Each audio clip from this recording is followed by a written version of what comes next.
오늘의 사연 지금 바로 시작해 볼게요. 제가 대학교 시절 이야기입니다. 당시 제가 살던 곳이 지금은 땅값도 올랐고 아파트가 들었었지만 그 당시에는 그냥 서울 구석탱이에 있는 평범한 동네였습니다. 저희 집은 근처에 대학교가 있었고 한옥 모양 단독주택이라서 동네에서 그 한옥집 하면 다 알 정도로 유명한 집이었습니다. 그 시기에 그 근처에 사셨던 분들은 제가 누구인지 짐작하신 분들도 있겠네요. 어머니가 또 홀어머니셨어서 한옥집 아주머니 하면 동네에서 모르는 사람이 없었거든요. 아무튼 저는 그 한옥집 첫째로 동네에서 유명한 사고뭉치였습니다. 대학도 다니다가 휴학을 했고 군대 다녀온 뒤로부터는 그냥 집에서 노는 게 일이었습니다. 그러다 어머니께서 보다 못했는지 저를 미국에 있는 삼촌한테 보내버렸고 어쩌다 보니 거기서 대학교를 다니게 되었습니다. 정신 차리고 공부하려고 했지만 솔직히 영어 한마디도 못하는데 미국 생활이 얼마나 수월했겠습니까? 결국 거기에서 만난 한국인 유학생들하고 사고만 더 잔뜩 치고 다니다가 결국 학교에서 쫓겨나게 되었습니다.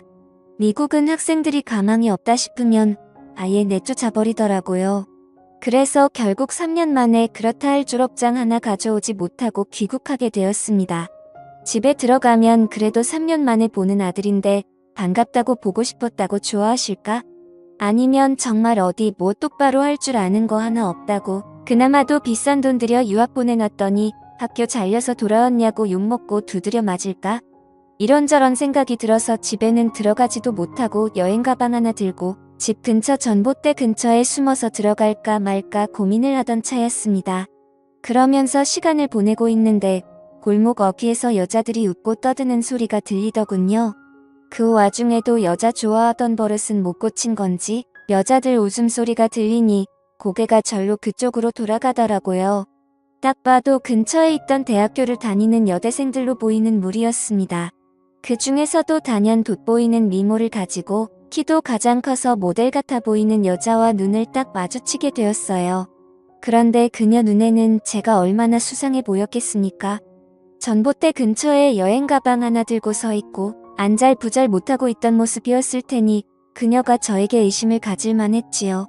그녀의 눈초리는 아랑곳하지 않고 그녀 말고도 그녀 주변에 있는 여자들이 상태가 어떤지 한 명씩 싹 다 쳐다봤습니다. 그 대학교가 주변에서는 물이 좋기로 소문이 나 있을 정도였는데 진짜 그 말이 틀린 거 하나 없다는 생각이 들더라고요. 그런데 얼마 안 있어서 저를 찾아온 한 사람, 경찰이었습니다. 그 아까 저를 쳐다봤다는 그 여자가 수상한 남자가 집 앞에서 얼쩡된다고 해서 신고를 했다더군요. 이대로 가다간 체포되겠다 싶어서 그게 아니라고 이 집이 우리 집이라고 자초지종을 설명했어요. 나 이 집 아들이라고 이야기하니 경찰이 처음에는 안 믿었어 결국 현관문 초인종을 눌렸지만 어머니는 일 나가서 집에 안 계시던 상황이었고 저는 결국 경찰서에 끌려가게 되었습니다. 그래도 어머니가 동네에서 유명한 분이시다 보니 제가 경찰서 가서 겨우 설명을 해서 어머니가 결국 저를 데리러 왔습니다. 그리고 미국에서 학교 잘리게 되었다는 그런 자초지종을 듣고 거기서부터 집까지 오는데 정말 신이 나게 두드려 맞았네요. 집에 가서도 엄청나게 혼났습니다. 그 여자들은 전부 다 저희 집에 살고 있던 사람들이었고 자초지종을 듣자 하니 어머니가 제 학비 보내는데 혼자 일하시는 거로는 돈도 택도 없는 상황이라 어차피 집이 큰데 빈 방으로 놀리느니 근처 대학생들한테 싸게 하숙이나 주기로 했다는 겁니다. 처음에는 어머니도 집에 남자가 있는 게 낫겠다 싶어서 남학생 위주로 받았는데 어머니 혼자서는 감당도 안 되고 그래서 여대생들로 바꿔받게 되었다고 하더라고요. 심지어 제가 쓰던 방까지 이미 그중 한 명이 차지한 상황이라서 저는 다락방 신세를 지게 되었습니다. 여자들은 난데없이 남자가 같이 살게 되어서 불편해했던 것 같은데 이 집 아들인데 내쫓을 수도 없는 상황이라는 걸 이해해줬는지 방세 몇 달치 깎아주기로 하고 그렇게 합의를 봤습니다. 저를 경찰에 신고했을 것 같은 그 예쁜 여자가 특히 저를 많이 불편해했습니다. 괜히 제 발저리는 게 있어서 그런가 싶더라고요. 저도 그 여자가 마음에 안 들었는데 그 여자는 심지어 제가 쓰던 방까지 쓰고 있었으니 더욱더 마음에 안 들었습니다. 아무튼 그녀들 전부 학교가 있는 시간에 제가 집에 남아있는 걸 불편하다고 해서 낮 동안에는 어머니 식당 일을 돕고 밤에는 최대한 다락방에서 밖에 나오지 않는 생활을 이어가게 되었습니다. 아무리 못난 아들이고 얹혀 살고 있다지만 내가 평생을 자라온 내 집인데 내가 이런 대우 받는 게 맞나 하는 생각이 들었네요. 이 속사정을 모르는 제 친구놈들은 어떻게 여대생 5명이랑 한 집에 살게 되었냐면서 저보고 운도 좋은 놈이라고 하더라고요. 그 상황만 이야기를 들으면 운 좋은 놈이라고 할 수 있겠지만 실상은 그렇지 않다고 말해줬습니다. 그런데 친구들이 그게 아니라는 거예요. 남자랑 여자가 왜 따로 만들어져 있겠냐고. 결국 한 공간에 살 부딪히며 오래 지내게 되면 싫어도 정분이 날 수밖에 없다고 하면서 전부 제가 하기 달렸다고 하는 겁니다. 지들이 저였다면 하루에 1명씩 하고 주말에는 쉬는 걸로 해서 5명 여자를 동시에 만나겠다 뭐 이런 헛소리를 하고 있더라고요. 처음에는 이 자식들이 뭣도 모르고 남의 일이니까 그런다 했습니다. 그런데 저도 사실 노는 데는 일가견이 있던 사람이고 여대생이라고 해봐야 무슨 박사 준비하는 학구열 넘치는 타입도 아니고 평범한 대학교 다니는 학생들이었는데 제가 만나오던 여자들과 별반 다를 게 없었죠. 거기에 매일 반복되는 하루에 지쳐있는지 새로운 자극이 필요한 듯 보이더군요. 제가 일부러 멀리까지 가서 미국에서 유학하던 시절에 마시던 술 같은 걸 공수해왔습니다. 그때는 데킬라가 유행이어서 레몬도 사놓고 소금도 사놓고 해서 일부러 여자들 다 학교 끝나고 와서 저녁 먹는다고 부엌에 모이고 그럴 때를 노려서 그녀들 앞에서 데킬라나 한 잔 마셔야겠다 하고 어떻게 마시는지 보여줬지요. 손등에 소금을 좀 덜어놓고 술 한 잔 마시고 소금 먹고 잘라놓은 레몬 먹고 여자들이 그 모습을 신기하게 보더라고요. 그러니 여자들이 자기도 한번 마셔봐도 되냐고 자기도 마셔보겠다고 하면서 저한테 친한 척을 하더라고요. 그때부터 밤에 엉엉이 주무시면 몰래 그녀들하고 술도 마시고 친해지게 되었습니다. 생각을 조금만 바꾸니 어디 멀리까지 안 가도 이렇게 예쁜 여자들이 한 지붕 아래 사는데 친구들 말대로 제가 무슨 복을 받은 건가 싶더라고요. 저에 대한 경계심이 조금 흘러지고 나니 뭐 의자가 뻑뻑하다 서랍이 잘 안 열린다 하면서 사소한 것도 저보고 해달라고 하면서 저를 방으로 끌어들이니 친구들 말대로 하루에 1명씩 돌아가면서 하고 주말엔 쉴 수 있겠다 하는 생각도 들었습니다. 애인이 동시에 4명이 생긴 것 같았어요. 그중 도무지 가까워질 수 없는 사람이 있었으니 그게 바로 그 중에서도 단연 가장 예쁘고 도도한 저를 경찰에 신고해버렸던 그녀였습니다. 사실 아쉬울 건 없었어요. 굳이 그녀가 아니더라도 다른 사람하고 이틀을 하면 되는 거 아닌가 싶었고 남은 4명도 그녀에 비해서 조금 덜 예쁘다 뿐이지 어디 가서 미모가 빠지는 사람들은 아니었거든요. 그런데 제가 그녀들하고 이렇게 번갈아 가면서 놀아나고 있는 가운데 그녀는 저를 마치 쓰레기 보듯이 콧방귀를 뀌는 모습을 보니까 그때부터는 오기가 생기기 시작했습니다. 어떻게든 그녀를 한번 넘어뜨려 보고 싶어서 말이지요. 제가 지내던 다락방이 사실은 제가 쓰던 방. 그러니까 지금 그녀가 지내는 방하고 이어져 있는 구조입니다.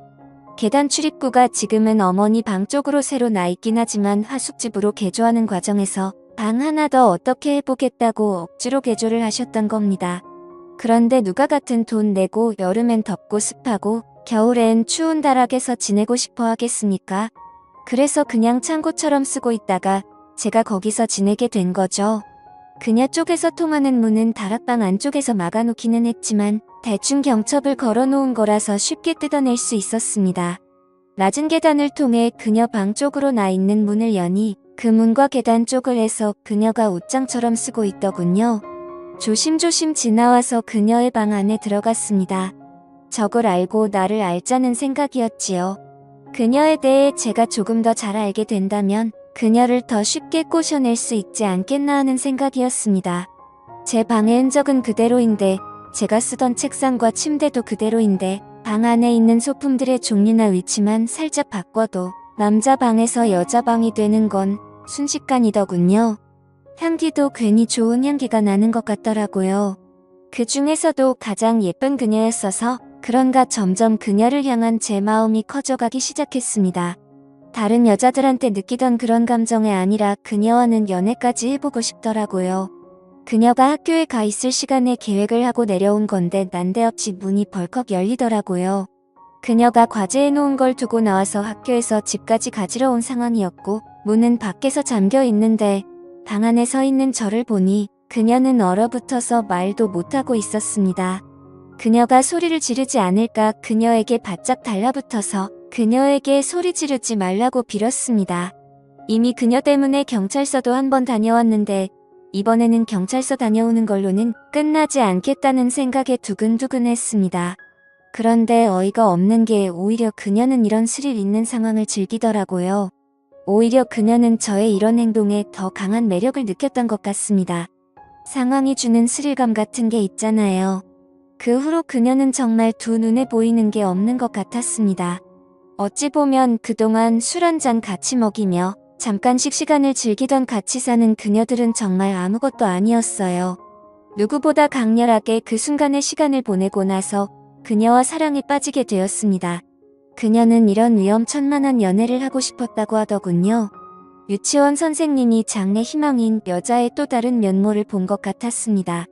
오히려 제가 그녀 방의 문을 뚫고 쳐들어온 게 그녀한테는 더 자극적이고 새로운 충격이었던 거였어요.